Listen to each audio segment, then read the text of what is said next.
彼の名は中二くん。今回はカンボジア10泊11日の総額費用を大公開。カンボジア費用総額はこちら。それでは内訳。まずは食費。カンボジアはクメール料理の他にヘビやワニ、タランチュラといった変わり種も食べることができる。タランチュラは勇気がなくチャレンジを見送ったが、ワニとヘビは食べてみた。カンボジアの通貨はアメリカドルとカンボジア通貨リエルが使用でき、24年10月時点では4000リエルが1ドルと計算される。レストランや屋台では 1.5 ドルから 3.5 ドル程度の一皿料理が多く、円安が進んでいる日本にとっては他の東南アジアの国よりわずかに高い価格帯となっている。ただ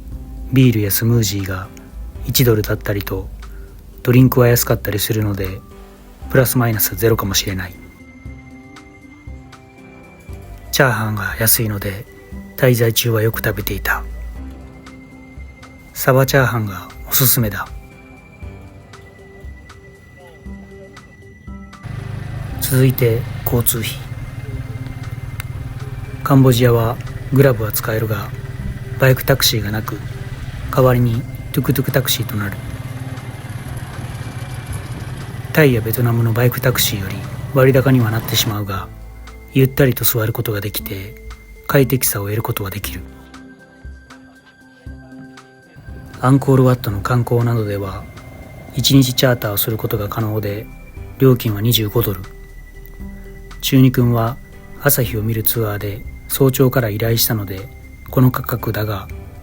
朝日や夕日がなしだともう少し安くなると思う。トゥクトゥクは2人は乗れるので、友人や家族と観光する場合はお得な交通費になる。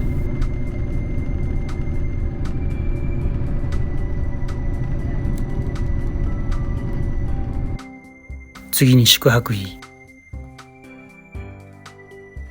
カンボジアの宿泊費はかなり安い。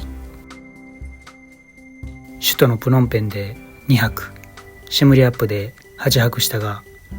特にシムリアップでは驚異のコストパフォーマンスだ。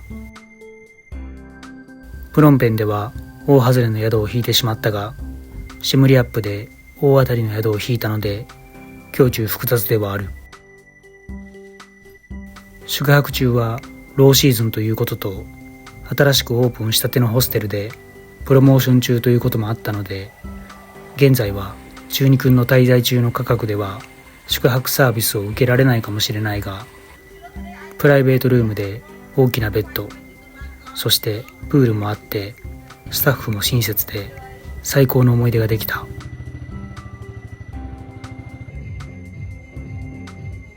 新しい宿は口コミもなくリスクもあるが、こうした当たりを引く可能性も高いので探してみるのもいいかもしれない。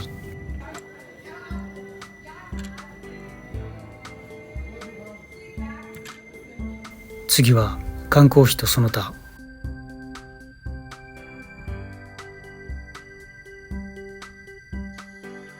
カンボジアではプノンペンでキリングフィールド、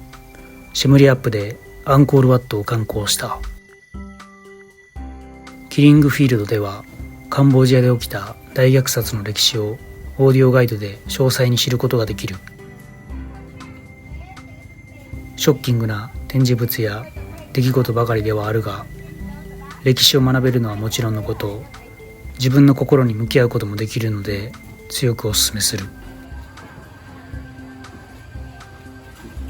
アンコールワットは言わずとも知れた世界遺産。ツアーは通常トゥクトゥクで行くことになり、1日プラン、2、3日プランと用意されている。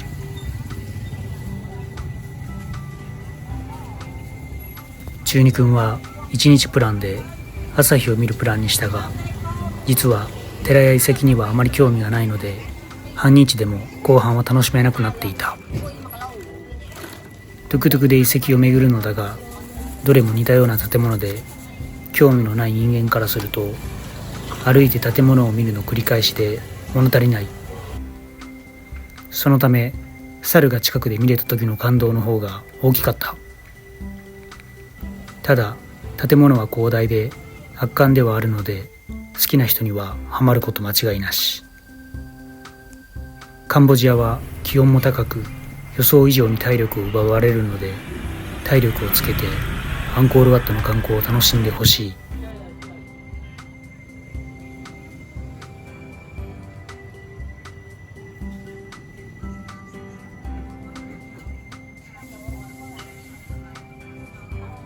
その他で特筆すべきことは、ジムがこれまでの国で最安だった。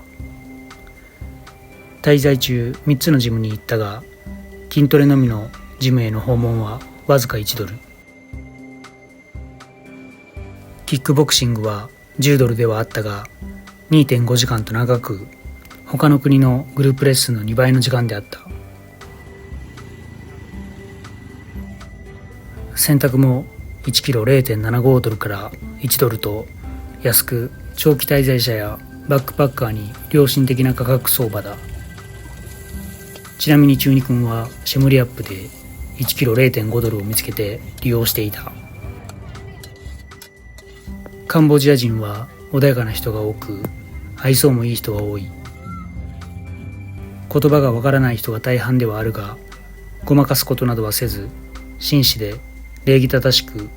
日本人と相性がいいかもしれない。出会ったカンボジア人と少し突っ込んでお金の話をたくさんしたが、彼らの給料はおおよそ日本人の10分の1で、その中で生活している。皆お金に困っていると口を揃え、子供がいるカンボジア人は独身が良かったと嘆いていた。偶然現地人の生活を見る機会があったが、家族は手洗いで洗濯を行い、その横を放し飼いをしている鶏が走り回っていた。エアコンなどはもちろんなく、半身不随の高齢者家族を家族全員でサポートしていた。アンコールワットのツアードライバーの彼も、ツアーのその日朝の5時に中二君を迎えに来てたので、4時半頃過ぎから働き始め、終わったのが15時頃。そこから働くかはわからないが、働かないとしたらその日の収入は中二君のツアー代金25ドルのみ。もともと彼はレストランでサーバーをしていたようだが、給料が安くトゥクトゥクドライバーに転身したようだ。